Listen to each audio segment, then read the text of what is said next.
৩৩ kilometre, এটুকুই। মানচিত্রে ভালো করে আঙুল দিয়ে মাপলে চোখেই পড়বে না, কিন্তু এই ৩৩ কিলোমিটার জলপথের উপর এখন ঝুলে আছে বিশ্ব অর্থনীতির ভাগ্য। প্রতিদিন বিশ্বের 1/5 তেল এই পথ দিয়ে যায়, আর এই মুহূর্তে এই পথ কার দখলে তা নিয়ে লুকিয়ে আছে এক নীরব যুদ্ধ। ওপরে ওপরে সবাই বলছে যুদ্ধটা পরমাণু অস্ত্র নিয়ে, আসল সত্যিটা কেউ জোরে বলছে না। ইরান বলছে হরমুজ আমাদের নিয়ন্ত্রণে, আমেরিকা বলছে প্রমাণ করে দেখাও। আর দুই পরাশক্তির এই নীরব দ্বন্দ্বের মাঝে টিকে থাকার মতো শক্তি আসলে কারোরই নেই। আজকের প্রতিবেদনে দেখব কেন এই যুদ্ধ কেউ জিততে পারছে না, আর কোন গোপন হিসাব দুপক্ষকে টেনে নিয়ে যেতে পারে আলোচনার টেবিলে। শুরুটা ছিল অন্যরকম। ইসরায়েলের প্রধানমন্ত্রী নেতানিয়াহুর লক্ষ্য ছিল ইরানের শাসন পরিবর্তন। ট্রাম্পকে তিনি টেনে এনেছিলেন সে উদ্দেশ্যে, কিন্তু মাস ঘুরতে লক্ষ্য বদলে গেছে। এখন যুদ্ধ শুধু একটা জিনিস নিয়ে, হরমুজ প্রণালীর নিয়ন্ত্রণ। প্রথম মাসে যুদ্ধ শেষে ইরান বুঝতে পারে তাদের হাতে অপ্রত্যাশিত এক তুরুপের তাস এসে গেছে। তারা কার্যত হরমুজের নিয়ন্ত্রণ নিয়ে নেয়।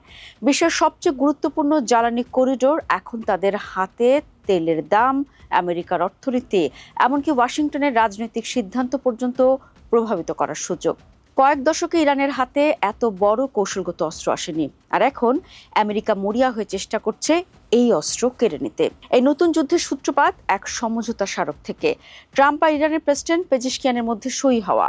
এর ধারা 5 ইরানকে ক্ষমতা দেয় বাণিজ্যিক জাহাজের নিরাপদ চলাচল নিশ্চিত করার।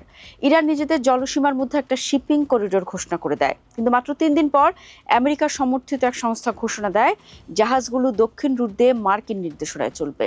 তেহরানের চোখে এটা ছিল চুক্তি লঙ্ঘন, তাদের হাত থেকে হরমুজের কর্তৃত্ব কেড়ে নেওয়ার চেষ্টা। জবাবে ইরান বাণিজ্যিক জাহাজে হামলা শুরু করে, আর সরাসরি জড়িয়ে পড়ে আমেরিকা। ইরানের ভেতরের অবস্থা ভয়াবহ। গত মাসে মূল্যস্ফীতি ৮৮% পার হয়ে গেছে। সাবেক প্রেসিডেন্সিয়াল উপদেষ্টা মাসুদ নিলি সতর্ক করেছেন, ইরান হাইপার ইনফ্লেশনের দিকে যেতে পারে ভেনেজুয়েলার মতো। 4 মাস আগেও কোনো প্রদেশে 3 অঙ্কের মূল্যস্ফীতি ছিল না, গত মাসে 11টি প্রদেশে তা হয়ে গেছে। যুদ্ধের কারণে 30 থেকে 45 লাখ ইরানি কাজ হারিয়েছেন। এই চাপ তরুণ প্রজন্মের মধ্যে নতুন করে বিক্ষোভের আগুন জ্বালাতে পারে যে কোনো মুহূর্তে। তার উপরে আছে একটা সেতুর বদলে একটা জাহাজ নীতি। হরমুজের প্রতিটা ইরানি হামলার জবাবে একটা সেতু বা বিদ্যুৎ কেন্দ্র ধ্বংস করার হুমকি। এভাবে চলতে থাকলে ইরানের অবকাঠামোর বড় অংশ অচল হয়ে যেতে পারে, দেশ চালানোই তখন কঠিন হয়ে দাঁড়াবে। কিন্তু ট্রাম্পও একই ফাঁদে আটকে। কঠোর বক্তব্যের আড়ালে বাস্তবতা ভিন্ন।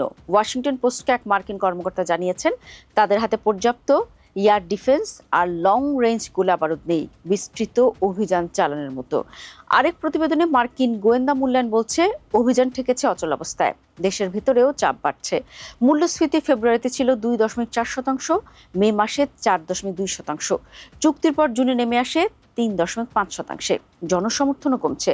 দ্য ইকোনমিস্টের হিসেবে ইতিহাসে যুদ্ধ আমেরিকার সবচেয়ে অজনপ্রিয় যুদ্ধ। নভেম্বরের মধ্যবর্তী নির্বাচনে ডেমোক্র্যাটদের প্রতিনিধি পরিষদ জেতার সম্ভাবনা এখন 70% বেশি। ট্রাম্প হুমকি দিয়েছিলেন ইরানকে পাথর যুগে ফিরিয়ে নেওয়ার, কিন্তু বাস্তব রাজনৈতিক আর মানবিক মূল্য অনেক বড়। শেষমেশ ট্রাম্প যুদ্ধবিরতি মেনে নিয়ে আলোচনার টেবিলে ফিরে গিয়েছিলেন।